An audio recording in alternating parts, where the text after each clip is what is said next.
இந்த இதயத்தை தாண்டறது கஷ்டம். ஒவ்வொரு இஞ்சி வேலை நடக்கணும். ஒவ்வொரு சின்ன சின்ன இடத்துல வேலை நடக்கணும் கழுத்துல, சும்மா கிடையாது. குண்டலினிங்கிறது, குண்டலினின்னு பேர் வச்சுட்டா அவன் என்ன சொல்றான்னா அது நாகங்கிறான். அந்த குண்டலினியை தாண்டினது என்னடான்னா அதுதான் ஒன்றும் இல்லைங்கிறான். நான் நாக குலத்திலேருந்து வந்தவன், நாம ஒரு நாக குலத்திலேருந்து தான் தியானம் நான் பண்றேன். நாக குலத்திலேருந்து இருக்கிற பதஞ்சலி தான் எனக்குள்ள இருக்கிற எல்லா செயலும். அப்ப ஏன் நாகம் நம்மளை பார்க்க மாட்டேது, போக மாட்டேதுன்னா நாகத்தை இவன் கடந்துருவான். ஆதிசேஷன் நீ வாழ்க குலம் வாழ்கிறத நான் தான் சொல்றேன். எவனையாவது சொல்லுன்னு எவன்ட்டையும் சொல்லலை, அதையும் நான் சொல்லலை, அதை நான் தான் சொல்றேன். அது எனக்கு மட்டும் அதை பயன்படுத்துகிற மந்திரம். புரியுதுங்களா? குடும்பம் இருந்துச்சு, மனைவி இருந்தா, குழந்தை இருந்தாங்க, எல்லாம் இருந்தாங்க. ஆனா எல்லாம் இருந்து எதுவும் இல்லாத மாதிரி என்னை வழி நடத்தினாங்க. இதாங்க சவாலு. 4வது வயசுல நான் நாடோடியா இருக்கேன். 6வது வயசு, என்னோட 6வது வயசுல ஒரு டீ கடையில கிளாஸ் கழுவுறேன். என்னுடைய 7வது வயசுல ஒரு வீட்டுல 15 மாடை கொடுத்து நீ மாடு மேயின்னு எனக்கு கொடுத்துட்டாங்க. என்னுடைய 9வது வயசுல ஒரு 40 அறையோட பாத்ரூமை நான் கழுவுனேன். 40 அறையோடைய பாத்ரூமை கழுவுறது தான் எனக்கு வேலை.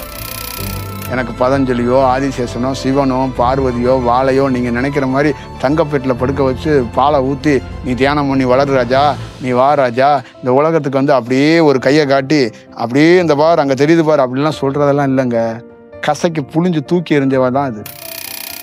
நமக்கு நாமே ஏதோ பெயிண்ட் அடிச்சுக்கிட்டோம்னு நினைக்கிறாங்க. நமக்கு நாமே பெயிண்ட் அடிக்கிறது, நமக்கு நாமே திட்டம், அது கவர்மெண்ட் திட்டம் கிடையாது. இந்த திட்டத்தை இந்த செவுத்துக்கு பெயிண்ட் அடிக்கணும்னா பிரபஞ்சம் நினைச்சாதான் உண்டு. இப்போ நீங்கள் பாருங்கள், ஏணி வச்சாலும் எட்டாது. பதஞ்சலியை போய் கண்டுபிடிக்கிறதோ, பதஞ்சலியோட கலையை போய் யூஸ் பண்ணுறதோ, பழனியில் போய் ஒரு விஷயம் பண்ணுறதோ, மற்ற இடங்களில் யூஸ் பண்ணுறதோ பண்ண முடியாது. சும்மா பேச்சுக்காக பேசுறது இல்லை. இதெல்லாம் நிகழ்கிறது அவ்வளோ சாத்தியம் கிடையாது. புரியுதுங்களா? ஒரு பயங்கரமான மோசமான காலகட்டங்க. ஆனால் மோசமான காலகட்டத்தில் ஒரு நல்லவனை பார்த்துட்டேன்னா உனக்கு மாதிரி லக்கு வேற எவனுக்காவது உண்டா?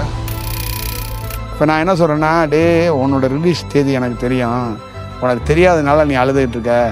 சரி, உன்னோட பிரியம் அழுதுக்க கொஞ்ச நாள். நீ எப்போ என்கிட்ட அப்போவே அழுவக்கூடாது. ஃபாரினர்ஸ் மாதிரி அப்படியே என்னை பாருங்க, அப்படியே பார்த்துட்டு ஜெனூனா அப்படியே பார்த்துட்டு வாங்க, அப்படியே அது டீசெண்டாக பார்த்துட்டு டீசெண்டாக போயிருங்க அப்படின்னு நான் தயார் பண்ணுறேன் நான். நீங்கள் இந்தியன்ஸ் மாதிரி எப்போ கட்டி பிடிக்கலாம், எப்போ காலில் விழுவலாம், எப்போ பூஜை பண்ணலாம்.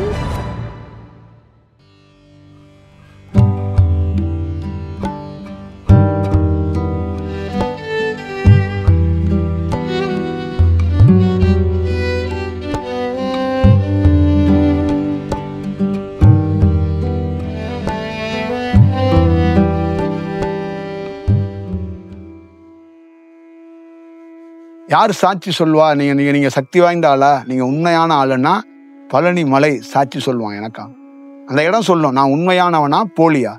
யார் எனக்கு சாட்சி சொல்லணும்னா எனக்கு சாட்சி சொல்லக்கூடியவன் அந்த பழனி மலை சொல்லும். அப்புறம் அடுத்தது எவன் சாட்சி சொல்வான்னா பொதிகை மலை சாட்சி சொல்லும். அடுத்தது எவன் சொல்வான்னா கன்னியாகுமரி இடம் சொல்லும். அடுத்தது எவன் சொல்வான்னா கர்நாடகா மாநிலமே சொல்லும்.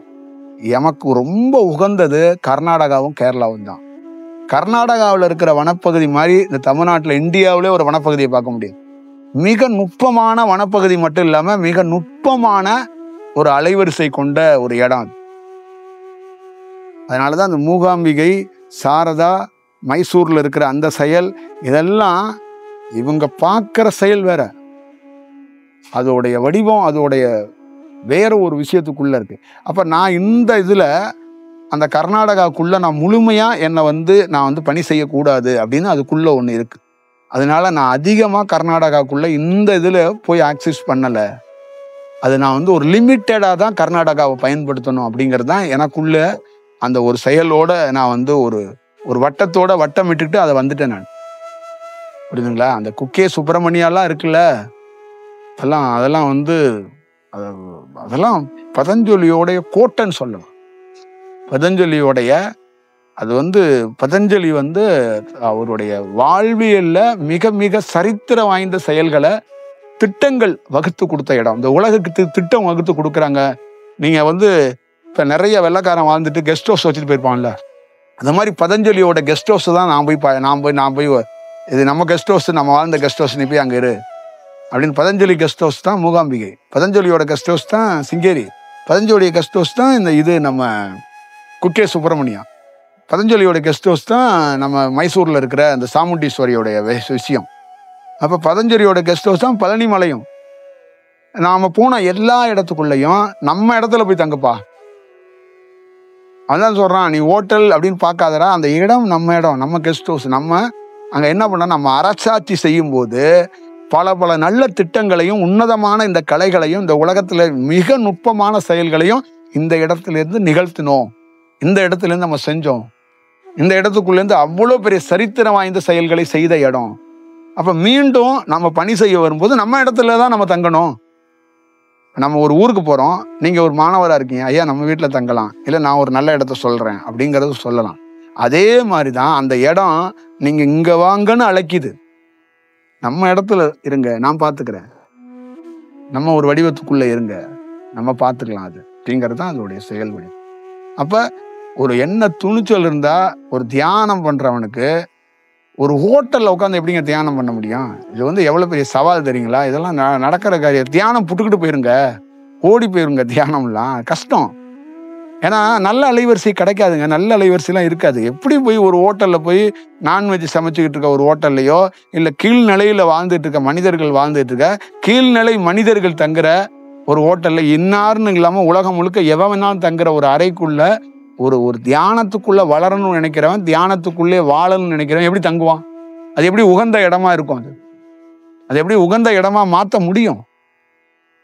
அப்போ அது அந்த இடம் நம்மளோட இடம், அந்த பில்டிங்கோ அந்த செயலோ வேற. நாம உள்ள போய் அந்த சூழலே இல்லாம நம்ம பண்ணிவிடுவோம். இப்போ நீ தங்குற இத்தனை மணி நேரம் நான் அந்த இடத்த பாதுகாத்துருவேன். அந்த அலைவரிசைக்குள்ள நம்ம இருந்து, நீ அந்த அலைவரிசைக்கு கட்டில் மெத்த அலைவரிசை மேலே தூங்குவ, அலைவரிசையில் உட்காந்துக்கு போ, அவ்வளோதான். நீ சொல்கிறீங்கல்ல இங்கே உலகத்தில் இருக்குல்ல புலித்தோல், அதெல்லாம் புலித்தோலும் கிடையாது, எலித்தோலும் கிடையாது. அதெல்லாம் அலைவரிசை மேலே ஒருத்தன் உட்காந்துருக்கான், அது குறியீடு. புலித்தோல் வச்சுருக்கிறான், புரியுதுங்களா? நாகம் வச்சுருக்கான்ல, அது குறியீடு, புரியுதா? அது நாகத்தை தூக்கி கழுத்தில் மாட்டிட்டு உட்காந்துருக்கலாம் மாட்டாங்க. நாகம்தான் இந்த உலகத்தோட மிகப்பெரிய தத்துவம். அந்த செயல் வடிவம் கழுத்துக்கு மேலே பல்வேறுபட்ட ஒவ்வொரு இன்ச்சு பை இன்ச்சு வேலை நடக்கணும் கழுத்தில். ஒவ்வொரு இன்ச்சு, இந்த இதயத்தை தாண்டது கஷ்டம், ஒவ்வொரு இன்ச்சு வேலை நடக்கணும். ஒவ்வொரு சின்ன இடத்துல வேலை நடக்கணும் கழுத்தில், சும்மா கிடையாது. கழுத்தை தாண்டினது, கழுத்தில் வேலை செய்கிறதெல்லாம் சும்மா கடந்துலாம் போக முடியாது. கழுத்தில் ஒவ்வொரு சின்ன ஒரு குண்டூசியை வச்சு குத்தி போவாங்கல்ல, அந்த மாதிரி ஒவ்வொரு இடத்துக்குள்ளேயும் வேலை நடக்கணும். பல ஆண்டுகள் நடக்கணும், களை வெட்டிக்கிட்டே இருக்கணும், புரியுதுங்களா? சின்னோண்டு குண்டூசியை வச்சு குத்திக்கிட்டே இருப்பாங்க. இப்போ தானே இந்த ஒரு பாத்தின்னு சொல்லுவாங்கள்ல நம்ம ஊரில், இப்போ தானே இந்த நரம்புகள் அப்படியே குத்திக்கிட்டே போனாங்க, திருப்பியும் அதே பாத்தியில் 20 நாள் கழிச்சு குத்திக்கிட்டே வர்றாங்களே என்ன அப்படின்னா, அது first schedule, second schedule, third schedule, fourth schedule, fifth schedule, இந்த மாதிரி அது குத்திக்கிட்டே இருப்பாங்க. அதுக்குள்ள அவ்வளோ பெரிய ப்ராசஸிங் உள்ள இருக்கு, சாதாரண ப்ராசஸிங் கிடையாது, புரியுதுங்களா? அப்போ அந்த கழுத்துக்கிட்ட நாகத்தை மைண்ட் பண்ணுறான், நாகத்தை ரொம்ப முக்கியமாக சொல்கிறான். கழுத்தில் நாகம் மாட்டி இருக்கிறதுனா இது சாதாரண வடிவம் கிடையாது. இந்த மாதிரி வடிவத்தை என்னன்னா ஒரு குறியீடுங்கிறான். இதை நீ இப்படி பார்க்கக்கூடாது, இது ஒரு குறியீடு. அவன் கழுத்தில் ஏன் இருக்குன்னா அது ஒரு குறியீடு. அப்போ கையில் காலில் இதுக்கு காஞ்சி மகா பெரியவர் ஒரு விளக்கம் கொடுத்துருக்கிறாரு. நாகத்தை ஃபுல்லாக சிவன் சுற்றிக்கிட்டு இருக்கிறாரு என்னங்க அப்படின்னா அவருக்கு ஒரு விளக்கம் கொடுத்துருக்காரு. அது ஏதாவது ஒரு புத்தகத்தில் நீங்கள் அவர் சம்மந்தமாக படிக்கும்போது தெரிஞ்சுக்கோங்க. சாம்பலையும் இதையும் மண்டை ஓட்டையும் போட்டுக்கிட்டு பாம்புகளாக சுற்றிக்கிட்டு நிற்கிறாரு, இது என்ன குறியீடு அப்படின்னு அவங்க கேட்கும்போது அவர் வேற ஒரு சட்டம் சொல்லியிருக்கிறார். நாம் உணர்ந்ததில் நாம் சொல்கிறது என்னன்னா, ஒருத்தன் குண்டலினி சக்தி அப்படின்னு சொல்கிறாங்கல்ல, அது குண்டலினி சக்திங்கிறது என்னன்னா உணர்வற்றது தான் குண்டலினி சக்தி. அந்த குண்டலினி சக்தி எப்படின்னா, பிறக்கும்போது பாம்பாக பிறக்கும், வளரும்போது பாம்பாக வளரும், வாழும்போது பாம்பாக வாழும். அதோடைய பதஞ்சலியாக ஆதிசேஷனாக மாறும்போது பாம்பா இருக்காது. அதான் ஏதுமற்ற நிலை, ஒன்றும் இல்லாதது, எம்டினஸ். அப்ப அங்க என்ன ஆகுது? குண்டலினி சக்திங்கிறதே ஒரு அலைவரிசையாக ஒன்றும் இல்லாத நிலையில இருக்கு. அப்ப ஒருத்தன் நாகத்தை பூசியிருக்கான், இந்த சாம்பல்லாம் அப்பியிருக்கான்ல, அவன் ஒன்றும் இல்லாத ஒரு நிலையில அந்த குண்டலினியாகவே இருக்கிறான். அவன் பேரே என்னன்னா அந்த குண்டலினிங்கிறது, குண்டலினின்னு பேர் வச்சுட்டா அவன் என்ன சொல்றான்னா அது நாகங்கிறான். அந்த குண்டலினியை தாண்டினது என்னடான்னா அதுதான் ஒன்றும் இல்லைங்கிறான். இப்போ நீ சிவன்னா அவர் ஒரு உருவமோ லிங்கத்தையே போய் பார்த்துருவார். அந்த ஒன்றும் இல்லைன்னா அதை தாண்டியவன். இப்போ நாராயணனா ஒரு உருவத்துக்குள்ள நீ வந்துருவ. அப்போ ஒன்றும் இல்லாதவனுக்கு அங்கே நாராயணனும் இல்லாமல் போயிடுறான். புரியுதுங்களா? அதுதான் அதோடைய வடிவத்துக்குள்ள அதோட செயல் வடிவத்தை காட்டுறது. அப்போ ஃபஸ்ட்டு பிறக்கிற அந்த நாகம், வளர்ற அந்த நாகம், உருவாகிற நாகம், அது உடல்ல பல்வேறுபட்ட சூழல்களில் பல்வேறுபட்ட செயல்களை செஞ்சுக்கிட்டே இருக்கும். அது எல்லாம் கடந்து போய் ஒரு நாள் அது நாகமாவே இல்லாமல் போயிடுது. புரியுதா? அப்போ என்கிட்ட சில நாகம் வர்றதில்லை, சில நாகம் என்னை பார்க்கறதில்ல. நான் நாக குலத்திலேருந்து வந்தவன். நாம ஒரு நாக குலத்திலேருந்து தான் தியானம் நான் பண்ணுறேன். நாக குலத்திலேருந்து இருக்கிற பதஞ்சலி தான் எனக்குள்ள இருக்கிற எல்லா செயலும். அப்போ ஏன் நாகம் நம்மளை பார்க்க மாட்டுது, போக மாட்டுதுன்னா நாகத்தை இவன் கடந்துருவான், நாக உடல்லேருந்து விடுபட்டு வேலை செய்வான் அப்படின்னு லீடு முன்னாடியே கொடுத்து நாகத்துக்கு நமக்கு தொடர்பு கட் பண்ணுறான். தேவையில்லாமல் நாகம் போய் இவனை பார்க்காது, தேவையில்லாமல் நாகம் போய் இவனுக்கு போய் முன்னாடி போய் நிற்காது. இவன் அதையும் தாண்டுவான் ஒரு வேலை. இப்போ நான் தாண்டலை, முன்னாடியே நான் ஒரு வேலை இருக்குன்னா நாகம் டெய்லி என்னை பார்ப்பான். அப்போ அந்த லீடு எப்படி கொடுக்குறான் பாருங்க. நான் போன இடங்கள் எல்லாமே நாகத்தோட இடம் தான் நான் போகிறேன். நாகம் அங்கே வாழ்ந்துக்கிட்டு இருக்க அந்த இடத்துக்குள்ளே தான் போகிறேன். 14 அடி 15 அடியில் நாகமாக இருக்கிற அந்த இடத்துக்குள்ளே தான் போகிறேன்.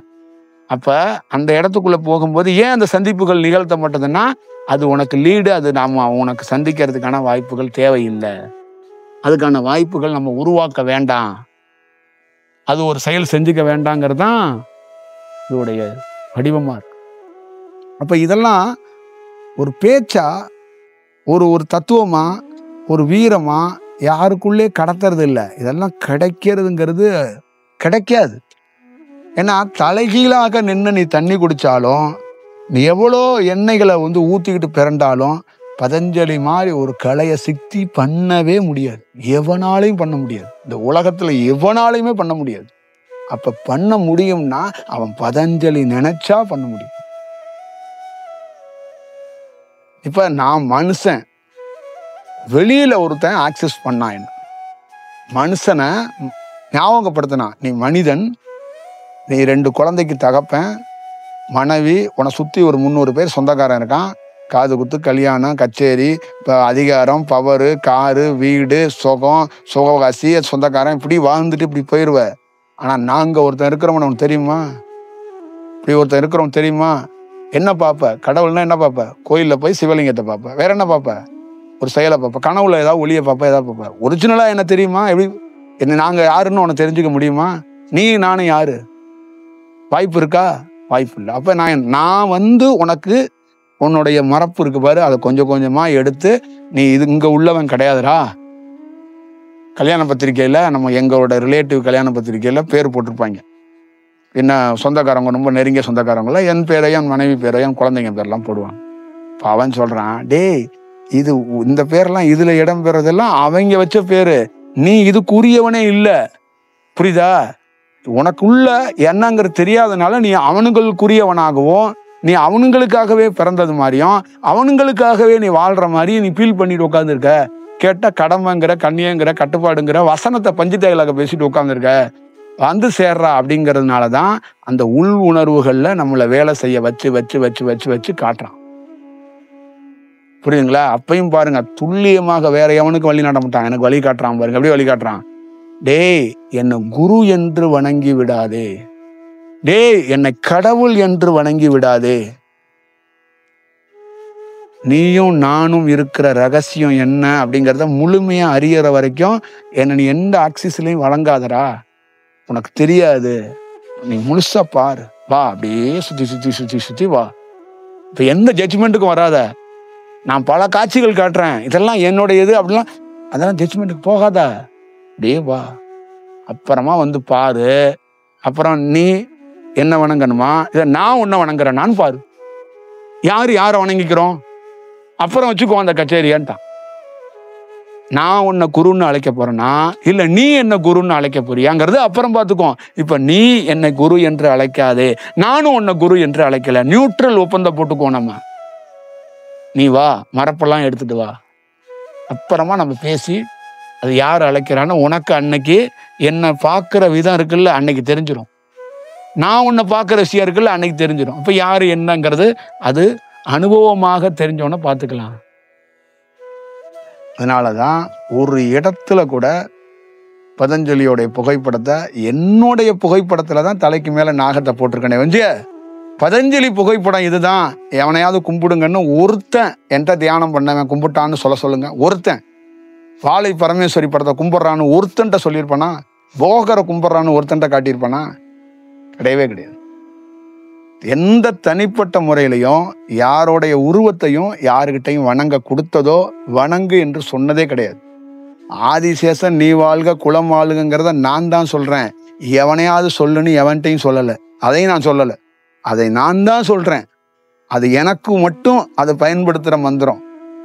இந்த தியானம், இந்த அன்னதானம் கொடுக்குற இடத்துல நான் சொல்ல முடியாத ஒரு சூழல் வர்றதுனால இந்த இடத்துக்காக அதை போய் சொல்லு, இந்த இடத்துல அது ஒழிக்கட்டும் அப்படிங்கிறதுக்காக சில மாணவர்களை சொல்றேன். ஆனால் ஏதாவது ஒரு மாணவர்கிட்ட ஆதிசேஷா நீ வாழ்க, உன் குலம் வாழ்க, உன் படைப்பு வாழ்க, இந்த மந்திரத்தை நீ வச்சுக்க, இந்த மந்திரத்தை சொல்லுன்னு எவன்ட்டையும் நான் சொன்னது கிடையாது, சொல்றதும் கிடையாது. புரியுதுங்களா? அதான் விஷயம். அகம் பிரம்மாசிமிங்கிறதோட தத்துவத்தையும் தெரிந்தவனா அந்த அகம் பிரம்மாசிமியை கூட அதிகமாக ஒருத்தருக்கு பயன்படுத்துறதுக்கு சொல்லி தர்றதில்லை. வெகு சில ஒருத்தர் 2 பேரை என்னன்னா, சில பேருடைய ரொம்ப அந்த ஒரு ஒரு மாதிரி இருப்பாங்கல்ல, தலையில ஒரு பெரிய பாறாங்கல்ல தூக்கி வச்சுக்கிட்டு எங்க போறோம்னு தெரியாம கீழே அந்த கல்லோட இவங்க பாரமா இருப்பாங்க. இப்போ ஒருத்தர் 2 பேருக்கு அதுக்கான ஒரு சின்ன ஒரு விஷயமாச்சு அவன் கல்லோட வெயிட்டாச்சும் தெரியாம இருக்கட்டுங்கிறதுக்காக ஒருத்தர் 2 பேருக்கு சொன்னேன். ஆனா அவங்களாலையும் உணர முடியாது. இதெல்லாம் ப்ராசஸ் வேற. புரியுதுங்களா? குடும்பம் இருந்துச்சு, மனைவி இருந்தா, குழந்தை இருந்தாங்க, எல்லாம் இருந்தாங்க. ஆனா எல்லாம் இருந்து எதுவும் இல்லாத மாதிரி என்ன வழி நடத்தினாங்க. இதாங்க சவாலு. 10 ஆண்டுகளுங்க எல்லாம் இருந்துச்சு, ஆனா ஏதும் இல்லாதது போலதான் என்னோட பயணம். புரியுதுங்களா? என்ன சார்ந்தவங்களுக்கு தெரியும். என்னோடு வாழ்ந்தால ஒரு பெண்மணி, அவளுக்கு தெரியும். அவ சொல்லுவா எல்லாம் ஓகேங்க, ஆனா அவர் என்னோடு இருந்தாரா, என்னோடு வாழ்ந்தாரா? என் தாய் இருந்தா, அவளோட நான் எத்தனை ஆண்டுகள் இருந்தேன். என் தகப்பன் இருந்தான், அவனோட எத்தனை ஆண்டுகள் இருந்தேன். என் சகோதரன் இருந்தான், யாரோடையும் நான் இல்லை. கிட்டத்தட்ட 40 ஆண்டுகள் என்னுடைய சிறு வயது 4வது வயதிலிருந்து நான் நாடோடியாக சுத்தி தெரிகிறேன் தமிழ்நாட்டில். 4வது வயசுல நான் நாடோடியா இருக்கேன். 6வது வயசு, என்னோட 6வது வயசுல ஒரு டீ கடையில கிளாஸ் கழுவுறேன். என்னுடைய 7வது வயசுல ஒரு வீட்டில் ஒரு பஸ் ஸ்டாண்ட்லேருந்து நான் உட்காந்துருந்தவனை என்னை கூட்டிட்டு போயிட்டு வீட்டில் கோச்சிட்டு வந்துட்டு உட்காந்துருக்கேன். என்னை கூட்டிட்டு போய் 15 மாடை கொடுத்து நீ மாடு மேயின்னு என்னை கொடுத்துட்டாங்க. அந்த வீட்டில் 90 நாட்கள் நான் என்னுடைய 7வது வயதுல மாடு மேய்ச்சேன். என்னுடைய 9வது வயசுல ஒரு 40 அறையோட பாத்ரூமை நான் கழுவுனேன். 40 அறையோடைய பாத்ரூமை கழுவுறது தான் எனக்கு வேலை. எத்தனை? என்னோட வயசு எத்தனை? 9 வயது. 9 வயதுல எனக்கு காலையில என்ன வேலைன்னா பாத்ரூம் கழுவுறதா எனக்கு வேலை. புரியுதுங்களா? அதற்கப்புறம் ஒரு 3 அடுக்கு மாடிய நான் மாப்பு போட்டு துடைக்கணும். என்னோட 10வது வயதுல நான் பள்ளிக்கு போனது, ஸ்கூலுக்கு போனதெல்லாம் கிடையாது. நான் தமிழ்நாட்டில் மட்டும் வேலை செய்த ஹோட்டல் 42 ஹோட்டல்ல நான் வேலை செஞ்சிருக்கிறேன். நான் தமிழ்நாட்டில் வேலை செஞ்ச டீ கடை 12 டீ கடையில வேலை செஞ்சிருக்கிறேன். இன்னும் 2-3 டீ கடை கூட அதிகமா இருக்கலாம். அப்ப நான் என் சிறு வயது ஃபுல்லா கொசுக்கடியிலையும் துன்பத்திலையும் போட்டுக்க சட்டை கூட இல்லாம, ட்ரௌசர் கூட இல்லாம, கிழிஞ்ச ட்ரௌசரோட, காலையும் மாலையும் காலில் சேத்து புண்ணோட, கையில புண்களோட அப்படியே சுத்தி தெரிந்திருக்கிறேன். பல நகரங்களுக்குள்ள சுத்தி தெரிஞ்சிருக்கிறேன்.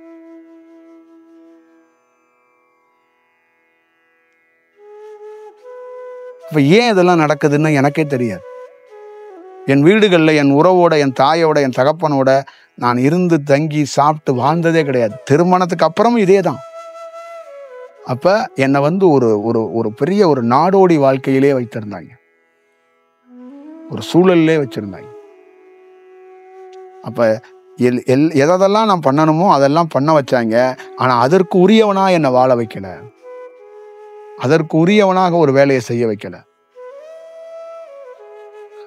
என்னுடைய ஒரு பையன் பிறந்து அவனை நான் ஒரு 40 முறை கூட நான் தூக்கியிருக்க மாட்டேன். புரியுதுங்களா? நானும் என் தந்தையாரும் நான் தான் பலமுறை காணொலியில் சொல்லியிருக்கேன், ஒரு 20 தடவை கூட சேர்ந்து தூங்கியிருக்க மாட்டோம்.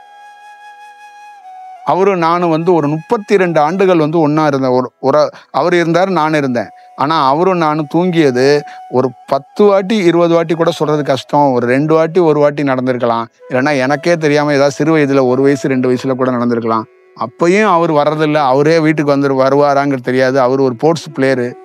அவர் பாட்டில் ஊரில் வெளிகளில் அவர் வந்து ஒரு கபடி பிளேயர்னால அவர் வந்து வெளியில் போகிறது, சந்தோஷம் சல்லாசங்கள் அப்படி பயணங்களுக்குள்ளே இருக்கிறனால பெரிய தொடர்புகள்லாம் கிடையாது. ஒரு 4-5 பசுமையான சிறு வயதில் இந்த தீபாவளி மாதிரி பண்டிகையில் எனக்கு என் தகப்பனாருக்கும் 2-3 இது இருக்குது.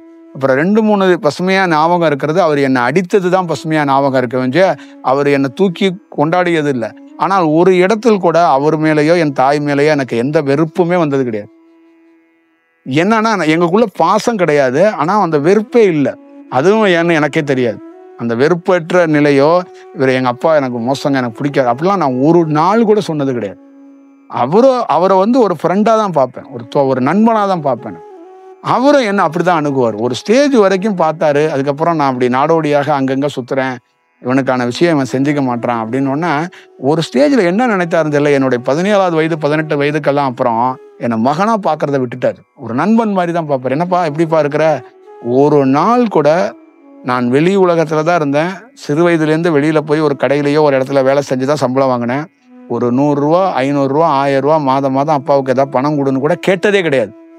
நானாக எப்பயாவது போய் எப்பயாவது அவர் ஒரு சந்தோஷம், அந்த ஃபெஸ்டிவலுக்கு என்னப்பா என்ன பண்ணுற, ஏது பண்ணுற, என்னடா வச்சிருக்கா, கையில் இருந்து காசு வச்சிருக்கியா அப்படின்னு எப்பயாவது அந்த செல்லமாக அந்த உரிமையோடு எப்பயாவது கேட்பாரு. எனக்கு மாதமான 500 ரூபா அனுப்பு, 1000 ரூபா அனுப்புன்னு ஒரு நாள் கூட என்னிடம் சொன்னதோ, என்னையோ என் சகோதரனையோ என் சகோதரியோ என் தந்தை இறக்கும் தருவாய் வரை எதிர்பார்த்ததே இல்லை. எங்கள்கிட்ட யாருக்கிட்டையுமே அவர் அந்த மாதிரி எதிர்பார்த்து ஒரு சூழலேக்குள்ள இல்லை. அப்படிதான் ஒரு பெரிய ஒரு டிராவல் ஒரு நடந்துச்சு. அதே மாதிரி சகோதரிக்கு சகோதரனுக்கெல்லாம் பெரிய அட்டாச்சே கிடையாது. இந்த நிமிஷம் வரைக்கும் அட்டாச் கிடையாது. என்னன்னா என்ன அப்படின்னு பார்த்துக்குவோம், என்ன அவ்வளோதான். அதுக்குள்ள வேற எதுவுமே இருக்காது. எனக்குள்ள சிறு வயதுலேருந்து வளர்த்தது என் தாயாரோடைய அம்மா தான் வளர்த்தாங்க. அவங்களும் ரொம்ப பழகிறதுக்கு நாள் இல்லையே. நான் தான் வந்து வெளி உலகத்திலே இருக்கிறேன். எங்கே போய் அவங்க பழகுவாங்க, எங்கே போய் அவங்க பேசுவாங்க, என்ன நடக்கும்? அது மாதிரி எல்லாம் இருக்கிறதுக்கு வாய்ப்புகள் கிடையாதுல்ல. பெரிய பெரிய சில ஹோட்டல்லாம் நான் வேலை செய்யும்போது, அந்த ஹோட்டலெல்லாம் இப்போ நம்ம இங்கே சாப்பிட்றோம்ல, அவங்க சாப்பிட்றாங்களா 300-400 பேர் இந்த அம்மாக்கள்லாம் கழுவுதில்ல. அந்த மாதிரி ஒரே நேரத்தில் அதிகாலையில் 4 மணிலேருந்து காலையில் 11 மணிக்குள்ளே நான் ஏறத்தாழ ஒரு 1500 பிளேட்டை கழுவணும். நான் ஒரே ஆள் தான். இப்போ 8-9 வயசு இருக்கும். குமிஞ்சா இடுப்பு நிமிர முடியாது, ஆனால் கழுவுனேன். அவ்வளோ ஒரு சேலஞ்ச். எப்படி தான் வேலை பார்த்தேன், எப்படி தான் இதெல்லாம் நிகழ்ந்துச்சுன்னு எனக்கே தெரியல. இப்படி தான் இதெல்லாம் நிகழ்ந்துச்சு. இதெல்லாம் எப்படி ஏன் நிகழ்ந்துச்சு? நான் தூங்குறது எதில் நம்ம போய் தூங்குவோம்? அந்த ஓப்பன் மொட்டை மாடியில் தான் படுத்து கிடக்கணும். அதே நேரத்தில் தூங்க போகிறது 11 மணி. அவன் 3 மணிக்கே எழுப்பிடுவான் காலையில். சின்ன வயசு 8 வயசில் நீங்கள் உங்கள் வீட்டில் இருக்கிற குழந்தை இருக்குல்ல, 8 வயசை கற்பனை பண்ணிக்கங்க, 9 வயசை கற்பனை பண்ணிக்கங்க. எனக்கு 25 வயசில் நான் இது செய்யலை. 8 வயதில் 9 வயதில். அடுத்தது இந்த முந்திரி பழம் இருக்குல்ல, அதில் வந்து அந்த தோலை உரிச்சிட்டு ஒரு இருக்கும்ல, அந்த தோலை கொண்டாந்து மூட்டையாக அடிக்கிருப்பாங்க. அது மேலே தூங்கிட்டு இருப்போம். இதுதான் நம்ம வாழ்க்கை. இது மாதிரி எல்லாம் நம்ம வாழ்க்கையில கடந்து போய் ஒரு நாள் வந்து திருவாரூர்லேருந்து தஞ்சாவூருக்கு போகும்போது நம்மளிடம் காசு இல்லாமல் அந்த ஊருக்கு போகிறோன்னு ஒரு ரயில்வேயில் ட்ரெயின் ஏறிட்டோம். அப்போ கூட வந்து பசங்க முதல் நாள் 2 நாளைக்கு முன்னாடி நம்ம தஞ்சாவூருக்கு போகிறோம், நீ வா நான் உன்னை கூட்டிகிட்டு போகிறேன், நான் வரலன்ட்டேன். அப்போ திருப்பியும் 1 நாள் 2 நாள் கழித்து நம்ம ஊருக்கு போகணுங்கிற ஒரு எண்ணம் வரும்போது டிக்கெட் எடுக்க காசு இல்லை. அப்போ அந்த ட்ரெயினில் ஏறிட்டேன். என்னை அந்த ரயில்வே போலீஸ் பிடிச்சிட்டு போய் இரவு முழுக்க அந்த ரயில்வே ஸ்டேஷனில் வச்சுருந்தான், அந்த போலீஸ் ஸ்டேஷனில். அடுத்த நாள் காலையில் என்னை கூட்டிகிட்டு போய் ஹாஸ்பிட்டலில் மெடிக்கல் செக்அப் பண்ணி என்னை கொண்டு போய் அந்த மைனர் ஜெயிலுங்கிறதே எனக்கு தெரியாது, அங்கே கொண்டு போய் கொடுத்துட்டான். இந்த பையன் யாருன்னு தெரியல, இந்த மாதிரி ட்ரெயினில் டிக்கெட் எடுக்காமல் வந்தான், கொடுத்துட்டான். அப்போ 9 நாள் அந்த வாசத்தையும் அந்த விஷயத்தையும் நான் அனுபவித்தேன். 9 நாள்லேருந்து ஒரு 15 நாள் இருக்கும். ஒரு 14 நாள் 15 நாள் வந்து நான் வந்து அதுக்குள்ளே இருந்தேன். அங்கே எனக்கு கொடுக்கப்பட்டிருக்க வேலை என்னன்னா, ஒரு வெள்ளை கலரில் ஒரு சட்டை கொடுத்தாங்க, ஒரு காக்கி கலரில் ஒரு ட்ரௌசர் கொடுத்தாங்க. அங்கே ஒன்றும் இல்லை, எல்லாமே சிறுவர்கள், எல்லாமே 9 வயது 10 வயது அந்த மாதிரி சிறுவர்கள். இந்த மாதிரி பொது இடங்களில் ட்ரெயினில் டிக்கெட் எடுக்காமையோ எங்கேயாவது சந்தேக கேஸில் இருக்கிறவங்கள கூட்டியாந்து மாதத்தில் இந்த மாதிரி 10 கேஸை கொடுக்கணுங்கிறதையாக கொண்டாந்து கொடுத்துறாங்க.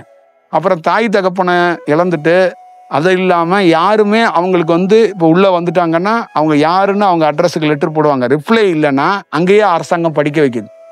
அப்போ எங்களுக்கு என்ன வேலை கொடுத்தாங்க அந்த 15 நாள் 10 நாளில் என்ன வேலை கொடுத்தாங்கன்னா, இந்த 7வது 8வது 9வது 10வது படிக்கிற பசங்களுடைய போர்வைகளை துவைக்கிறது தான் எங்களுக்கு வேலை.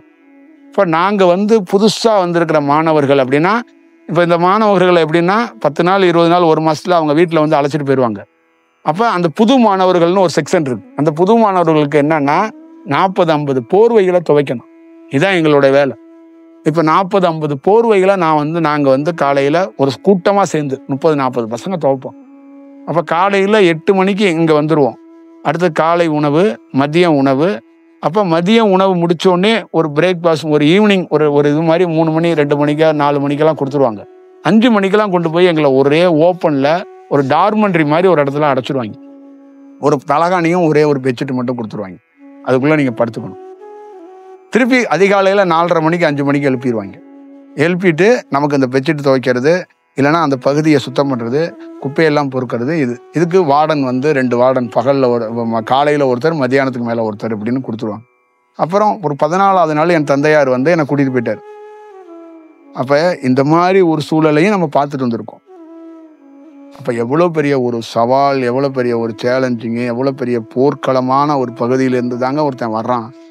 எனக்கு பதஞ்சலியோ ஆதிசேஷனோ சிவனோ பார்வதியோ வாழையோ நீங்கள் நினைக்கிற மாதிரி தங்கப்பேட்டில் படுக்க வச்சு பாலை ஊற்றி நீ தியானம் பண்ணி வளரு ராஜா, நீ வா ராஜா, இந்த உலகத்துக்கு வந்து அப்படியே ஒரு கையை காட்டி அப்படியே இந்த பார் அங்கே தெரியுது பார் அப்படிலாம் சொல்கிறதெல்லாம் இல்லைங்க. கசைக்கு புழிஞ்சு தூக்கி எறிஞ்சவா தான் அது. புரியுதுங்களா? அப்படியாப்பட்ட அந்த அந்த அந்த அந்த அந்த வடுன்னு சொல்லுவாங்க, அந்த மாதிரி ஒரு சூழல்லேருந்து தான் வரப்பட்டவன் நான். அப்போ எப்படி இருக்கும், என்ன மாதிரி இருக்கும், என்னையே என்னால் அந்த அந்த விஷயம் பண்ண முடியாது. நான் பல நாள்களில் பல பேரை நான் சந்திச்சிருக்கிறேன். அவங்கக்கிட்ட என்னம்மா சொல்கிறது, எனக்கு சிறு வயதில் நடந்தப்ப எனக்குள்ளே எப்படி நடந்துச்சுன்னா, இந்த கடிகாரம் சுற்றுது இல்லை, இப்போ 24 மணி நேரம் வச்சுருக்கோம்ல, இப்போ என்னுடைய கடிகாரம்லாம் இருக்கும். நான் பல பேர் அங்கே சந்திக்கும் போது அவங்களும் அப்படி தான் இருக்கிறாங்க. அது என்னன்னா வேகமாக சுழலும் அந்த முள். 24 மணி நேரத்தை ஒரு 9 மணி நேரத்துலேயே அந்த முள் சுற்றி வந்துடும். 24 மணி நேரமும் அப்படியே அது கரெக்டான செயலில் தானே சுற்றணும். அப்போ அந்த முள் என்னன்னா லூஸாக இருக்குது. அப்போ என்னன்னா மதி வேலை செய்யாது. ஒரு இடத்துல இருக்க மாட்டோம். இங்கேருந்து அங்கே போவோம், அங்கேருந்து அங்கே போவோம், ஒரே நேரத்தில் 10 விஷயத்த பேசுவோம், ஒரே நேரத்தில் அதுவும் போவோம், ஒரே நேரத்தில் இதுவும் போவோம். இப்படித்தான் சிறு வயதில் எனக்கு ஒரு 10 ஆண்டுகள் என்னோட கிரகங்களா காலங்களான்னு தெரில. அப்போ ஒரு இடத்துக்குள்ளே என்னை யாரும் நிறுத்த முடியாது, யாரும் வச்சிருக்க முடியாது. இந்த முள் சுழற்சி வேகமாக இருக்கிற மாதிரியே சுழண்டுக்கிட்டே இருப்பேன். அதை நிறுத்தவே முடியலை. அப்போ எனக்கே தெரியுது இது ஏதோ நம்ம ஏன் நான் ஸ்டாப்பாக பேசுகிறோம், நம்ம ஏன் நிறுத்தலை, நம்ம ஏன் ஓடுறோம், ஒரு இடத்துக்குள்ளே 10 நாள் கூட இருக்க மாட்டோமே, அடுத்தது போடுறோமே அப்படின்னு சிறு வயதுக்குள்ள.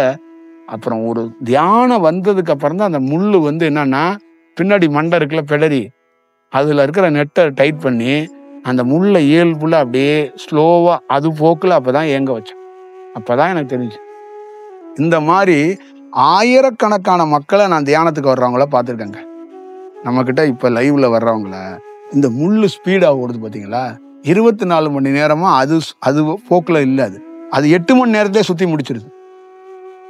அப்போ அவங்க என்னன்னா தான் கட்டுப்பாட்டிலே இல்லை, தான் என்ன பண்ணுறேன்னு அவங்களுக்கு தெரியல, தான் என்ன பேசுகிறோன்னு தெரியல, தான் யாரை பார்க்க வந்திருக்கோன்னு தெரியல, தான் என்ன அணுகணும்னு தெரியல, தான் எப்படி வாழ போகிறோன்னு தெரியல. அவங்களா ஒன்று சிந்திக்கிறாங்க, அவங்களா ஒன்று கேட்டுக்கிறாங்க, அவங்களா ஒன்று பதில் சொல்லிக்கிறாங்க, அவங்களா இந்த மாதிரி நான் ஆயிரக்கணக்கான நபர்களை பார்த்துருக்கேன். மனநிலை பாதிக்கப்படுறதுங்கிறது வேற. இது மனநிலை பாதிக்கப்படுறதுக்கும் கோமாவுக்கும் நடுவில் இருக்கிற செக்ஷன் இது வந்து இந்த மதி இப்போ பார்த்தீங்களா, அந்த மதி வந்து ஒரு சிந்தனையில் இல்லாமல் எண்ணத்தோட ஸ்பீடாக எங்கும்பாங்க. எண்ணம் வந்துக்கிட்டே இருக்கும்போது ஒரு ஆசை, ஒரு அந்த விஷயம் தூண்டிக்கிட்டே இருக்கும். அதை வாங்கணும், இதை வாங்கணும், அங்கே போகணும், இங்கே போகணும் தூண்டும். அது மாதிரி இந்த முள் வேகமாக இருக்கும்போது கை காலெலாம் பரபரன்னு சும்மா நிற்காது.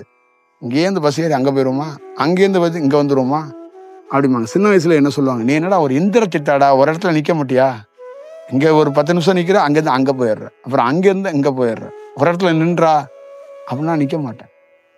ஆனால் இதெல்லாம் எனக்கு தெரியலை. அப்பெல்லாம் அந்த கோள்களுடைய தாக்கத்தில் நான் அப்படி தான் வளரப்பட்டாகணும், அப்படி தான் இருக்கப்பட்டாகணும் அப்படின்னு தான். எனக்கெல்லாம் பல நாள் நான் செத்து போயிட்டேன்னு ஊரை விட்டு ஓடி போயிடுவோம்ல. சின்ன வயசில் 8 வயசு 9 வயசுல அப்போல்லாம் ஃபோன் கிடையாது, எதுவும் கிடையாது. பல நாள் இவன் செத்துட்டானே சொல்லி பல நாள் அழுதுகிட்டே இருப்பாங்களாம் வீட்டில எல்லாம். செத்துருச்சு புள்ள, அவ்வளோதான், அந்த புள்ள எங்கே என்ன ஆகுறதே தெரியலை அப்படின்னு சொல்லி அழுதுகிட்டே இருப்பாங்களாம். அப்போ எங்கள் அம்மா அழுகிறத பார்த்துட்டு எங்கள் அம்மாவோட அம்மா என்ன பண்ணுவாங்கன்னா, எதையாவது ஒரு நிலத்துல வந்து ஒரு இடத்து பேரில் காசு கொஞ்சம் வாங்கி அவங்க எங்கள் தாத்தாவை கூப்பிட்டு, யோ நீ என்ன பண்ணுவே தெரியாது, என் பேரனை தமிழ்நாட்டில் எங்கேயாவது சுற்றி போய் கண்டுபிடிச்சி கூட்டு வாயாகும்.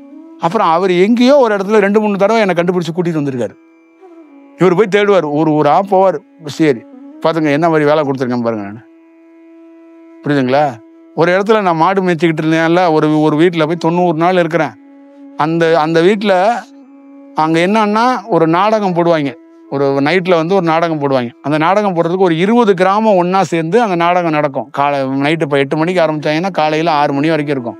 அந்த நாடகத்தை பார்க்க போகிறேன். அப்போ எங்கள் ஊருக்கு பக்கத்தில் உள்ள ஒருத்தர் பட்டாணி விற்க வர்றாரு அந்த நாடகத்தில். அப்போ அவர்கிட்ட போய் பட்டாணி வாங்குறேன். என்ன தம்பி எப்படி இப்போ இருக்கிறா? நல்லா இருக்கேன் அப்படின்னா பட்டாணி வாங்கி சாப்பிட்டுட்டு பேசிட்டு அவரும் என்ன ஒன்றும் கேட்கல, நானும் ஒன்றும் சொல்ல போயிட்டேன். அப்போ எங்கள் தாத்தா ஒரு நாள் தேடிக்கிட்டே இருக்கிறாரு. பட்டாணிக்காரரும் அவரும் யதார்த்தமாக பார்த்து டீ குடிச்சிக்கிறாங்க. அப்போ பட்டாணிக்காரர் கேட்குறாரு, என்ன அப்படி அலைஞ்சிக்கிட்டே இருக்கீங்களா என்ன? பேரன் ஒருத்தன் காணா போயிட்டான் அந்த மாதிரிண்ணா. யார் இந்த மாதிரி பையன்? ஆமாம் அவன் இந்த மாதிரி ஒரு ஊரில் இருக்கிறான் அப்படின்னு அவர் சொன்னார். அவ்வளோதான், அந்த வெறும் வார்த்தையை மட்டும் தான் சொன்னார். இவர் பஸ் ஏறி வந்து அந்த ஊருக்குள்ளே இறங்கி புதுசாக யாராவது ஒரு பையன் வந்து யார் வீட்லையாவது இருக்கிறானா அப்படின்னு விசாரித்து வந்துட்டார். வந்து என்னை கூட்டிகிட்டு வந்துட்டார். இப்போ போய் அங்கே சொல்கிறாரு, மனைவிட்ட சொல்கிறாரு, பேரன் செத்து போயிட்டான்னு சொன்னல, உயிரோட கொண்டான்ட்டேன் பார், நீ அழுவாத, இந்த கொப்படைச்சிட்டேன். என்னை வந்து நீலாம் அப்படி எப்படி ஆம்பளையான்னு சொன்னேன். அவர் வந்து பயங்கரமாக பேசுவார்.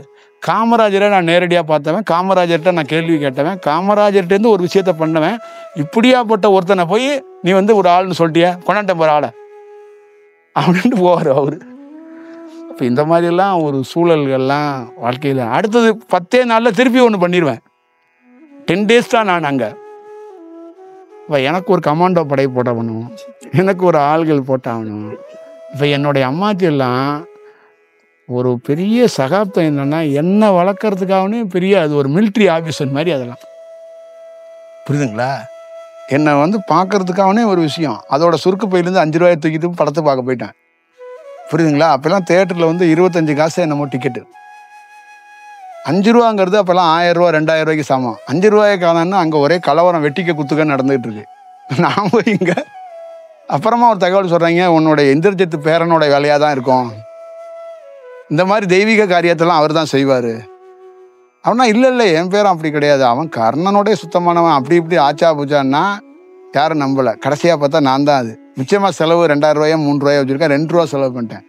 அப்புறம் அதையும் பேலன்ஸ் பண்ணி பரவாயில்லன்னு சொல்லி அதை வச்சிருச்சு. அப்புறம் இன்னொரு நாள் 100 ரூபாயை தூக்கிட்டு போயிட்டேன். 100 ரூபாங்கிறது அப்போல்லாம் வந்து 20,000 50,000 மாதிரி. அப்புறம் அந்த 100 ரூபாயை செலவு பண்ணவே இல்லை. அவங்க தெரிஞ்சு பற்றி இவன் தான் எடுத்திருப்பான்னு கரெக்டாக என்னை வந்து கேட்ச் பண்ணி அந்த 100 ரூபாயை வாங்கிட்டாங்க. புரியுதுங்களா? இதெல்லாம் ஏன் பண்ணணும்னு எதுக்கு பண்ணணும்னே நமக்கு தெரியல. இந்த மாதிரி ரசனையான கலைகள், ரசனையான நிறைய விஷயத்த பண்ணியிருக்கோம். இதெல்லாம் நீங்கள் வந்து எப்படி இருக்கு? எவனாவது சொல்லுவானா? ஒரு குருங்கிறவன டேமேஜ் எவனாவது பண்ணுவானா? குருவாது கிருவாது எதுவோ விஷயம் அதை தான் சொல்ல முடியும். புரியுதா? தன்னை வந்து உயர்த்தி புகழ்ந்து பெருமையாக தான் வாழ்க்கையில் நடந்த ஒரு அப்படியே சுவாரஸ்யமான உண்மையான நல்ல நல்ல விஷயங்கள் எல்லாம் அவன் பெயிண்ட் அடிச்சுட்டு கிடப்பாங்க. நம்ம சொல்கிறதெல்லாம் பாருங்கள், இதுதான் இது வாழ்க்கையோடைய உண்மை. இதுதான் நிஜம். இதுதான் ஒருத்தன் எல்லாரும் அவன் சொந்த வாழ்க்கையை ஏன் பயோப்பு எழுத மாட்டான்? ஆனால் எழுத முடியாது. நாட்டம் நிறைந்த வாழ்க்கை எதை போய் எழுத முடியும்? புரியுதுங்களா? எழுத முடியாது. நீங்கள் சொன்னீங்கன்னா எப்படி சொல்லுவீங்க? நீங்கள் பண்ணியிருக்க விஷயம் உங்களுக்கு மட்டும்தான் தெரியும். நீங்கள் கடந்து வந்துட்டதுனால அதை மறந்துடுறீங்க. எல்லார் வாழ்க்கைக்குள்ளேயும் இந்த மாதிரி நிறைய வந்து உள்ளே பண்ணிங்கன்னா ஸ்மெல் அடிக்கும். புரியுதுங்களா? அப்புறமா கொஞ்சம் வளர வளர அதை சரி பண்ணிக்கிறீங்க. அப்புறமா சென்ட்டு கிண்டு அடித்து அந்த வாசம் வர விடாமல் பண்ணிக்கிறீங்களா? உங்கள் வீட்டிலே என்ன பண்ணுறாங்கன்னா, உங்கள் வாசத்தை உங்கள் செயலை மறைக்கிறதுக்கு அவங்க ஒரு சென்ட் அடிச்சு போடுறாங்க. அப்போ தாய் தகப்பன்லாம் ஒரு குழந்தைய தப்பு செஞ்சவனை மீண்டும் மீண்டும் பாதுகாத்து கொண்டு வந்துக்கிட்டே இருக்கிறாங்க. இந்த மாதிரி தான் நம்மளுடைய வாழ்க்கை. இந்த மாதிரி நான் வந்து ஒரு 10% தான் சொல்லியிருக்கேன். என்ன இருக்குது?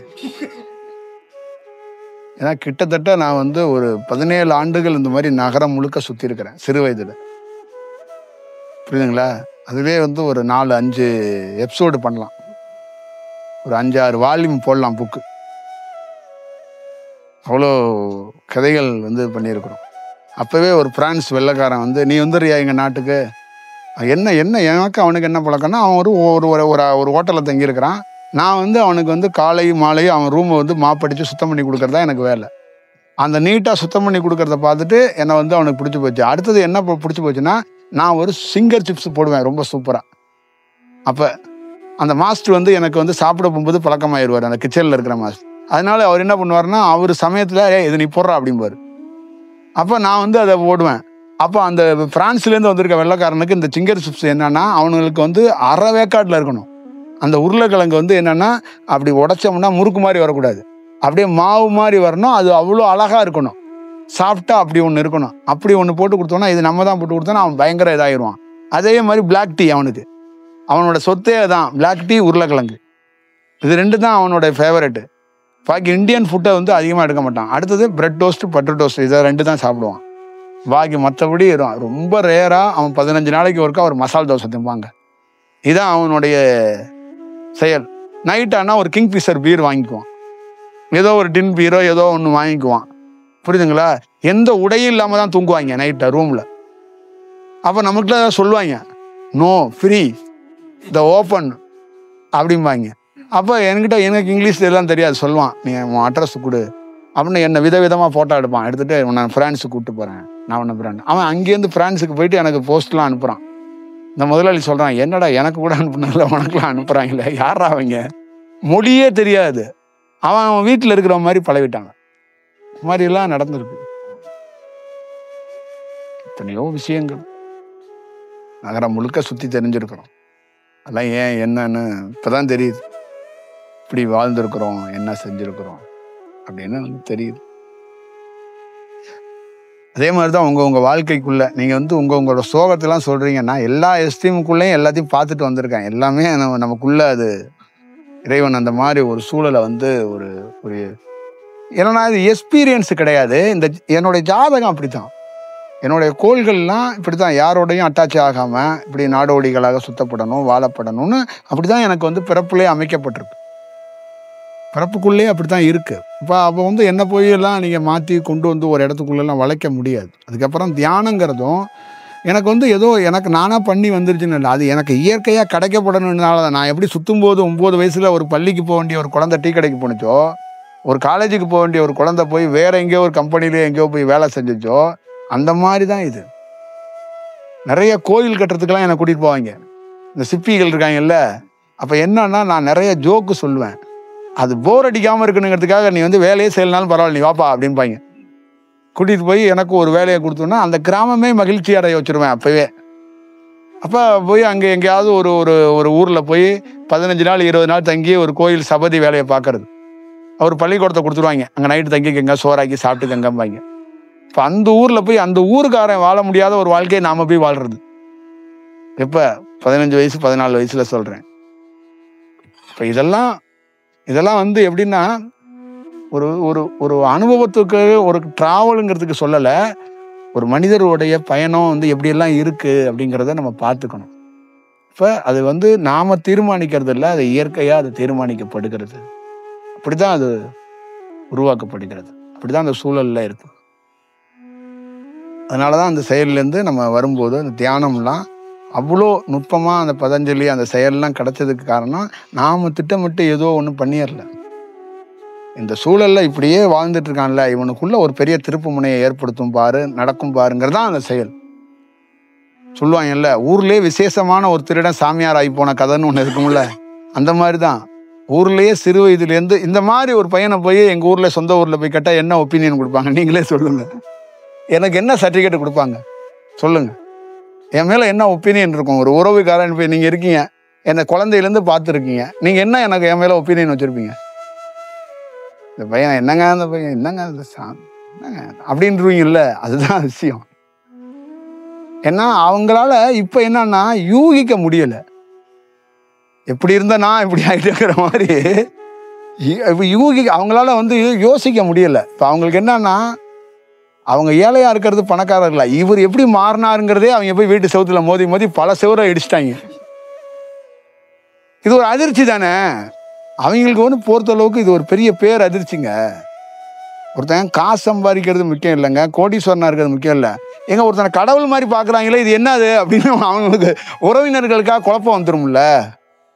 40 ஆண்டுகளா 50 ஆண்டுகளா 60 ஆண்டுகளா என் தாத்தன் காலத்துலேருந்து பல ஏக்கர்களை விவசாயம் பண்ணிட்டு வந்தா என்னையே ஒருத்தன் சாமின்னு சொன்னது இல்லையாடா அப்படிங்கிற ஒருத்தனுக்கு இருக்கும்ல உறவினர்களுக்கு. எத்தனை ஏக்கர்களை நான் விவசாயம் பண்ணி என்னென்ன வேலைகளை பண்ணிட்டு வந்திருக்கிறேன், எத்தனை கலெக்டரை பார்த்துருப்பேன், எத்தனை அதிகாரிகளை பார்த்துருப்பேன், என்னையே ஒருத்தன் சொன்னது கிடையாது. அப்போ ஒருத்தன் இப்படி வாழ்ந்தவனை போய் சாமிங்கிறாங்களே, இது என்னடா இது சாத்தியம் அப்படிங்கிறது பாதி பேர் சொல்ல முடியாமல் உள்ளுக்குள்ளேயே அவன் வந்து டெய்லியும் போய் அவங்க போய் எங்கேயோ ஒரு செவுத்து மேலே போய் விழுந்துடுறாங்க. புரியுதுங்களா? இதுதான் அதோட விஷயம். இப்போ இதுக்கு வந்து அவங்களுக்கு வந்து என்னன்னா, நாம ஏதோ மாற்றிட்டோம், நமக்கு நாமே ஏதோ பெயிண்ட் அடிச்சுக்கிட்டோம்னு நினைக்கிறாங்க. நமக்கு நாமே பெயிண்ட் அடிக்கிறது, நமக்கு நாமே திட்டம், அது கவர்மெண்ட் திட்டம் கிடையாது.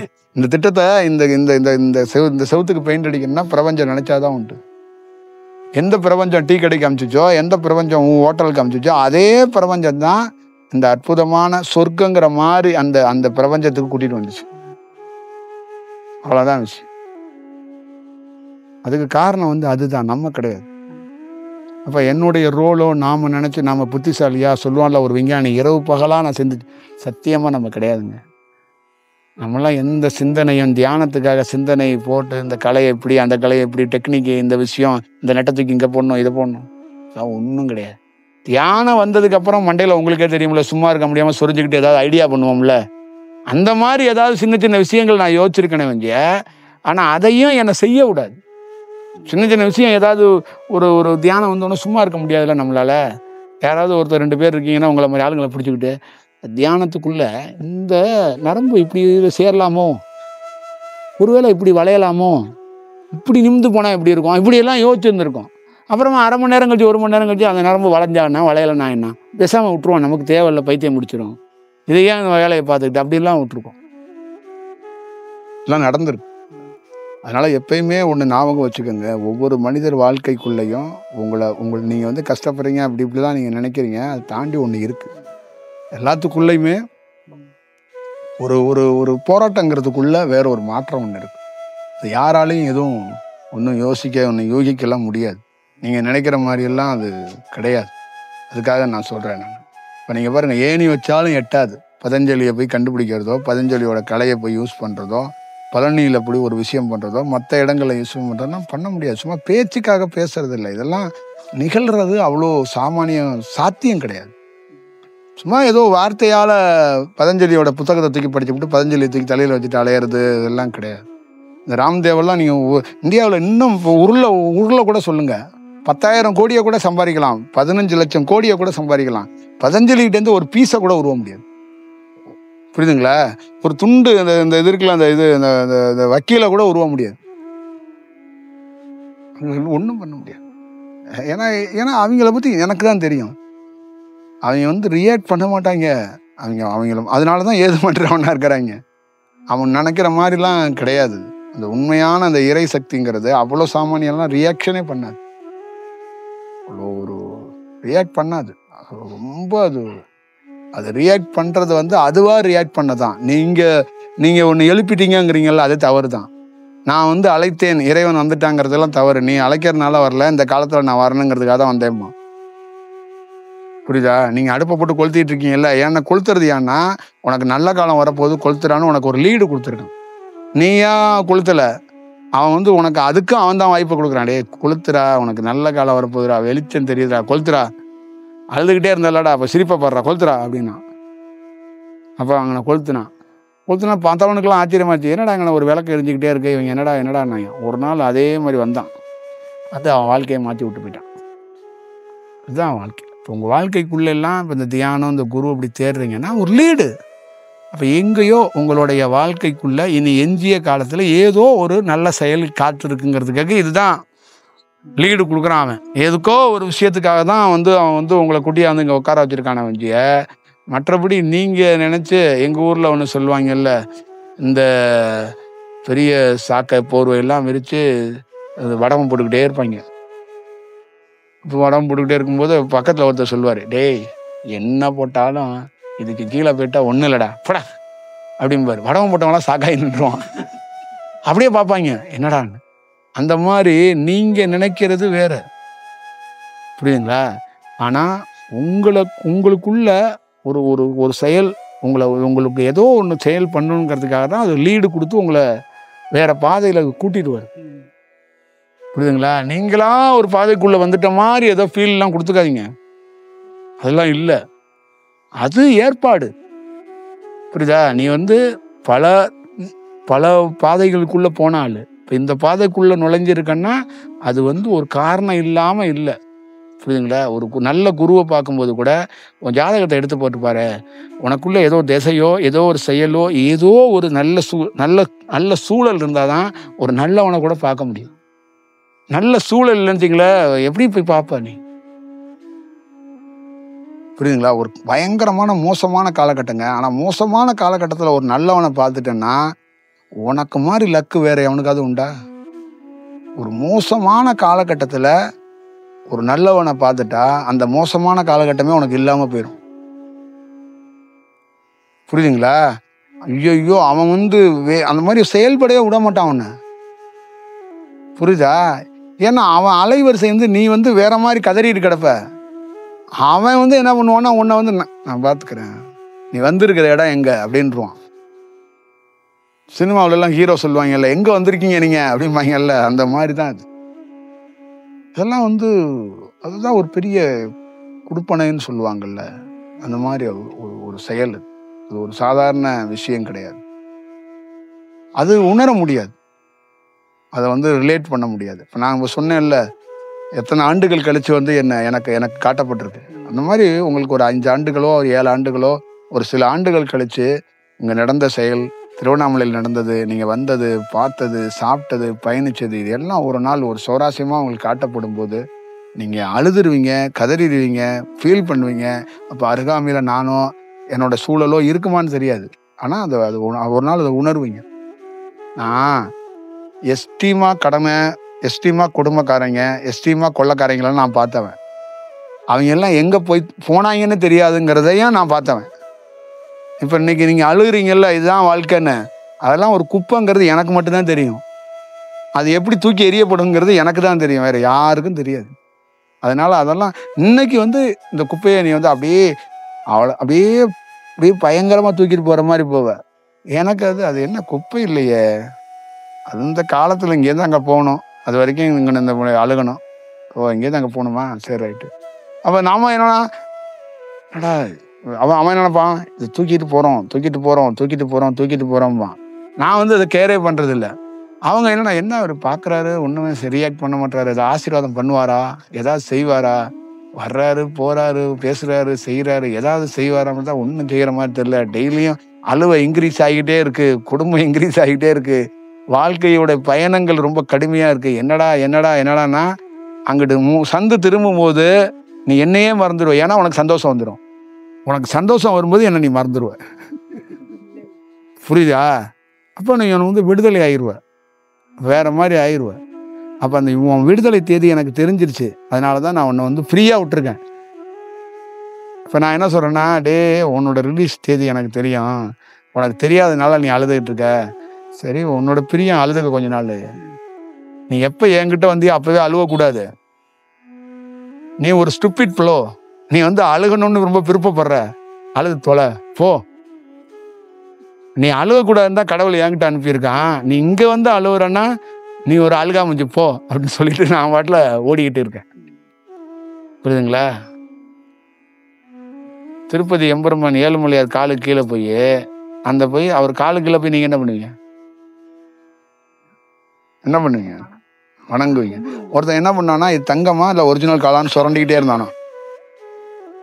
அந்த மாதிரி என்ன மாதிரி ஒரு ஆள்கிட்ட உட்காந்து நீ அழுதனா நீ எவ்வளோ பெரிய பேசிக்கா பெரிய முட்டாள். கண்களே மாற்றக்கூடியவன் நான். உன் கண்ணுக்குள்ளே இருக்கிற கண்ணீரை உன் சோகத்தை மாற்றுறது எனக்கு என்ன பெரிய பெரிய சமாச்சாரம். அதுக்கெல்லாம் ஒரு கணக்கு இருக்குது. அதுக்காக தான் புரியுதா? ஒரு தீக்குச்சி கொளுத்தி விட்டா அந்த குப்பை எரியும். அந்த குப்பையை எனக்கு எரிக்க தெரியாதா? எதுக்கு கிடக்குதுன்னா தெரியும். அதை எரிக்கிறதுக்கு ஒருத்தன் வந்துகிட்டு இருக்கான். ஆனால் நான் பார்த்துட்டேன். சரி, நான் போய் கொளுத்த வேண்டாமேன்னு உட்காந்துருக்கேன். அவ்வளோதான் விஷயம். நீ வந்து ஐயோ குப்பை கிடக்கு, ஐயோ குப்பை கிடக்கு, ஐயோ குப்பை கிடக்கு, ஐயோ குப்பை கிடக்கு. உன் கண்ணுக்கு முன்னாடியே அது எரியும், பார்க்க தான் போற. சரிங்களா? அவ்வளோதான் விஷயம். அதனால தான் நம்ம வந்து ரொம்ப அலட்டலாம் மாட்டோம். ரொம்ப அலட்டுறது ரொம்ப விஷயம். நீங்கள் அலட்டுவீங்க. நான் சின்ன வயசில் அலட்டினேன். தெரியாதப்போ அலட்டணும். தெரிஞ்சதுக்கப்புறம் எதுக்கு அலட்டணும்? நீங்கள் கேட்குறீங்கல்ல, இந்த கேப்பில் ஏதாவது ஐயாட்ட கேட்டுருவோமா, இந்த கேப்பில் வந்து அவர்கிட்ட ஐயாட்ட ஏதாவது சொல்லிடுவோமா, பேசிடுவோமா? கேப்பே கிடையாது. புரியுதா? ஒன்று அனுப்புகிறான்னா காரணம் இல்லாமல் அனுப்ப மாட்டான்ல. என்னை பார்க்க உன்னையே அனுப்பணும். சொல்லுங்கள். என்னை பார்க்க ஒருத்தரை நான் இருக்கிறேன், என்னை ஒருத்தர் அனுப்புகிறாங்கன்னா இது சும்மா சந்திப்பு இருக்காதுங்கிறது எனக்கு தெரியும். அப்போ அவன் ஒருத்தன் அனுப்புகிறவன் பதஞ்சலிக்கிட்டேருந்து நான் உருவானேன். இப்போ அந்த ஆதிசேஷனுடைய அனுமதி இல்லாமல், ஆதிசேஷனோட செயல் இல்லாமல் இங்கே யாரும் வர முடியாது. அப்போ எது காரணம் இல்லாமையே அவன் அனுப்புவான். இப்போ அவனுக்கு ஏதாவது தெரியும்ல, இவனை போய் பாருங்கடா அப்படின்னா, அப்போ அவனுக்கு தெரியாமையா ஒருத்தன் அனுப்புவான்? என்ன விட்டுருங்க. இப்போ அவன் பார்த்துக்கிட்டு இருக்கான்ல, இப்போ இவனை போய் பாருங்கப்பா அப்படின்னு சொல்கிறான் அவன். அப்போ உங்களுக்கு ஏதாவது பண்ணுவானா பண்ண மாட்டானா? எதுக்கு போய் சும்மா உங்களை பார்க்க சொல்கிறான்? நான் போடுற ஊத்தாப்பத்தை திங்கிறதுக்கா நீங்கள் அங்கேருந்து வர்றீங்க? இதுக்குள்ளே 1000 கதைகள் இருக்குது. இன்னைக்கு தெரியாது. அது சும்மா ஊத்தாப்பத்தை தின்னுட்டோம், அப்படி சாப்பிட்டோம், காலைல குளித்தோம், படுத்தோம், எந்திரிச்சோம், அந்த சாமிகிட்ட போகிறோம், உட்காடுறோம், அவர் பேசுகிறாரு, போகிறோம் வர்றோம். என்னடா இது ஒன்று? அதுக்குள்ளே ஒரு கதை இருக்குது. அவ்வளோதான். அது உன்னால் கண்டுபிடிக்க முடியாது. அது உனக்கு ஒரு நாள் தெரியும். அது எனக்கு தெரிஞ்சதுனால தான் நானும் என்ன பண்ணுறேன்னா, உன்னுடைய கதையை சொல்லாமல் வேற கதையை சொல்லி உன்னை உட்கார வச்சு ஆழ்ந்து சொல்லி அதை முடிச்சுட்டு உனக்கு சோத்தை போட்டு அனுப்பிச்சி விட்டுறேன். புரியுதா? உன் கதையை சொன்னோம்னா நீ அழுக, நான் அழுக, ஊர் அழுக, எல்லாரும் சேர்ந்து அழுக, அப்புறம் யூடியூப்பும் அழுக வேண்டிதான். புரியுதா? அது வேண்டாங்கிறதுக்காக தான் நான் வேற கதை சொல்கிறேன். புரியுதா? எனக்கு என்னன்னா, ஒரு பள்ளிக்கூடத்தில் இருக்கிற ஆயாவை எப்படி தயார் பண்ணுவாங்களோ அந்த மாதிரி அழுகாமல் இருக்கிறதுக்கு எப்படி தயார் பண்ணணும்னு என்ன ஒரு ஆயாவாக பக்குவமாக தயார் பண்ணியிருக்கிறான். இப்போ என்னை வளர்த்தவனே அழுகாதவன், சிரிக்காதவன், அவன் என்னை எப்படி தயார் பண்ணியிருப்பான்? அப்போ எங்களுடைய அம்மா வந்து நிலவை காட்டி சோறு ஊட்டல. எங்கள் அம்மா பணக்கார அம்மா நிலவை காட்டி சோறு ஊட்டுவா. எங்கள் அம்மாவுக்குலாம் நிலவுன்னு ஒன்று இருக்குன்னு தெரியாது. எருமை மாட்டை, பசு மாட்டை, பக்கத்து வீட்டை பேய் வருது, சித்தப்பா வர்றான் பாரு, அந்த பாரு சிரிச்சானா அவ்வளோதான், புள்ள பிடிக்கிற மாதிரியா இருக்குல்ல, சாப்பிட்ரு இப்படி தான் கூப்பிட்டு காட்டினா. பணக்கார தாயினா நிலவை காட்டியிருப்பா, சூரியனை காட்டியிருப்பா, ஸ்டைலான தாய். அது எங்கள் தாய்க்கு நிலவுன்னா என்னன்னு தெரியாது. இதோ மேலே வெள்ளை கலரில் ஒன்று இருக்குது, அது என்ன அப்படிங்கிற மாதிரி தான் என் தாய். அப்போ என்ன காட்டி இப்படி வளர்த்தா அப்படிங்கிறத நீங்கள் பார்த்துக்காங்க. பக்கத்தில் இருக்கிற ஆட்களை காட்டி தான் வளர்த்தா. ஆனால் எங்களை எப்படின்னா அந்த மாதிரி கதை சொல்ல வைக்கிறது இல்லை, வேற ஒரு விதத்தில் கதை சொல்லி இந்த குழந்தைங்கள வளர்க்க வைக்கிறான். சொல்லப்போனால் நானும் ஒரு ஆயா தான். புரியுதுங்களா? அந்த மாதிரி ஒரு செயல் வடிவம் தான். அதுதான் நீங்கள் வந்து சூட்சமத்துக்குள்ளேயே உங்களுக்கு நிறைய வேலைகளை, நிறைய செயல்களை வளர்க்கணும், போகணும் அப்படிங்கிறத ஒரு சிம்பாலிக்காக சொல்லுவாங்கள்ல. இந்த மிலிட்ரி கவர்மெண்ட்டில் வெள்ளைக்காரங்களாம் ஒரு ஜெனுனிட்டியாக ஒரு ஒப்பந்தம் உங்களுக்கு எனக்கு என்னன்னா, நீங்கள் இந்தியன்ஸ் மாதிரி வந்து கட்டிப்பிடிச்சு உருண்டு பெறலாதீங்க, ஃபாரினர்ஸ் மாதிரி அப்படியே என்ன பாருங்க, அப்படியே பார்த்துட்டு ஜெனுனா அப்படியே பார்த்துட்டு வாங்க, வெல்கம், பிரேக்ஃபாஸ்ட், லன்ச், அப்படியே அது டீசெண்டாக வந்து பார்த்துட்டு டீசெண்டாக போயிருங்க அப்படின்னு நான் தயார் பண்ணுறேன் நான். நீங்கள் இந்தியன்ஸ் மாதிரி வந்து எப்போ கட்டி பிடிக்கலாம், எப்போ காலில் விழுவலாம், எப்போ பூஜை பண்ணலாம், எப்போ அந்த கேப்பில் அந்த இடத்த பற்றி கேட்கலாம், எப்போ அங்கே அந்த பூஜைக்கு அந்த விஷயத்தை கேட்கலாம், எப்போ அந்த கேப்பில் அந்த வீட்டை பற்றி கேட்கலாங்கிறீங்க. நான் உங்களை வெள்ளைக்கார மாதிரி ஜெனூன் அதனால தானே பாருங்கள், நீங்கள் எல்லாம் பேண்ட் போட்டு சுற்றுறீங்க, அவங்க டவுசர் போட்டு சுற்றிட்டு இருக்காங்க பாருங்கள். புரியுதுங்களா? அவங்க வேற ஒரு விஷயத்துக்குள்ளே இருக்கிறாங்க. இப்போ நீங்கள் வந்து இந்த ஊருக்குள்ளே இருந்துட்டு இந்த இடத்துக்கு வர்றதுக்கு 50 வாட்டி அட்ரஸ் கேட்குறீங்க. அவன் ஆஸ்திரேலியாவிலேருந்து வந்துட்டு திருவண்ணாமலையில் இருக்கிற எல்லா சந்தையும் அவனே சுற்றிக்கிட்டு இருக்கான். எந்த மொழிகளில் போய் பார்க்குறான், அவனே ஒரு ரூம் எடுத்துக்கிட்டு அவனை கரெக்டாக பார்த்துக்கிறான். நீங்கள் இங்கே வந்தோடனே ஃபோனை போட்டு கேட்குறீங்க, எங்கே தங்கலாம், எங்கே சாப்பிட்லாம். அவன் வர்றான் ஆஸ்திரேலியாவிலேருந்து வந்து இந்த நகரத்தையே கையில் வச்சுக்கிட்டு சின்ன பேப்பரை வச்சுக்கிறான், அவனே எழுதுறான், ஏதோ புள்ளி வைக்கிறான், கோடு போடுறான், அப்படியே போகிறான் வர்றான். அவன் வயிற்றுக்கு அவனோட சீதோஷனம் வேற விஷயம், அவன் வயிற்றுக்கிற சாப்பாடு வேற, அவனுடைய உடை வேற. ஆனால் எல்லாத்தையும் பொறுத்துக்கிட்டு இந்த நகரத்துக்குள்ளே வந்து அவனை தேடுறான். நீங்கள் இந்த நகரத்துக்குள்ளே வெயிலையும் தாங்குவீங்க, மழையும் தாங்குவீங்க, இந்த உணவையும் தாங்குவீங்க. ஆனால் உங்கள் தேடுதல் எப்படி இருக்கு பாருங்க. எவனாவது ஒருத்தன் கிடைப்பானா? அந்த வெட்ட வெளிங்கிறது 3வது வீட்டில் தான் இருக்கா அப்படின்னு 3 பேர்கிட்ட கேட்டுகிட்டே வரீங்க. கடைசியில் என்ன சொல்றீங்க? நீங்கள் தூக்கி அந்த விடக்கூடாதா என்ன அப்படிங்கிறீங்க. அதே மாதிரி இப்போ சோகம் நான் அழுதுட்டேன், எனக்கு இப்போ பார்த்தீங்களா டக்குன்னு சரியாக இருக்கணும்ல, என்ன அப்படி இருக்கீங்க? பார்த்துட்டு நீங்கள் பாட்டில் போகிறீங்க, உங்கள் சப்பாத்தியை சாப்பிட்டு நான் என்ன தான் வருது, இப்போ நைட்டு தூங்கும் போது திருப்பி அழுவ வரும் எனக்கு, என்ன அப்படியே அப்படிங்கிற மாதிரி நீங்கள் இருக்கீங்க. நான் சொல்கிறேன், வெள்ளைக்கார மாதிரி டீல் பண்ணுறேன் நான், உங்களை அமைதியாக இருங்க, அப்படி தான் டீல் பண்ண முடியும். என்னை வளர்த்தவனே என்னை அப்படி தான் டீல் பண்ணான். தம்பி டீ கிளாஸ் கல்லூரியாக கழுவிக்க, தட்டு கல்லூரியாக கழுவிக்க. ஆனால் ஒரு நாள் தட்டு டீ கிளாஸ் எல்லாம் உன் காலடியில் வந்து நிற்கும், நீ கவலைப்படாத போயிட்டே இருன்னா. இப்போ அதெல்லாம் நடக்குதா இல்லையா? அவ்வளோதான் விஷயம். அதே தான் உங்கள் வாழ்க்கைக்குள்ளேயும் அது என்ன நடக்கப்படணுமோ நடக்கும். ஏன்னா உங்களை அனுப்பிச்சவன் இந்த தொகுதியோடைய பெரிய பொறுப்பில் இருக்கிற அரசியல் கட்சி தலைவரோ இல்லை மினிஸ்டரோ இல்லை வேற யாரோ அனுப்பலை. உங்களை அனுப்புனவனே ஆதிசேஷன் தான் அனுப்பியிருக்கான். அப்போ உங்கள் ஃபைல் அவன் தான் படிப்பான், அவன் தான் பார்ப்பான், அவன் தான் ஒரு வேலை செய்வான். அப்புறம் ஏன் நீங்கள் பதட்டப்படுறீங்க? புரியுதுங்களா? ஒரு படத்தில் ஒரு ஹீரோ சொல்லுவார்ல, எனக்கு இன்னொரு பேர் இருக்கு அப்படிமான்ல, அந்த மாதிரி எனக்கு இன்னொரு முகம் இருக்குங்கிற மாதிரி அவன் ஆதிசேஷன், இதுக்கு இன்னொரு விஷயம் இருக்குது நான் செய்வேன், நீங்கள் வந்து அமைதியாக ஒரு வேலையை பார்த்துக்கிட்டு போயிட்டு வந்துக்கிட்டே இருங்க, அது எப்படி நடக்குதுங்கிறது மட்டும் பாருங்கிறது தான் சூழல் சொல்கிறேன்.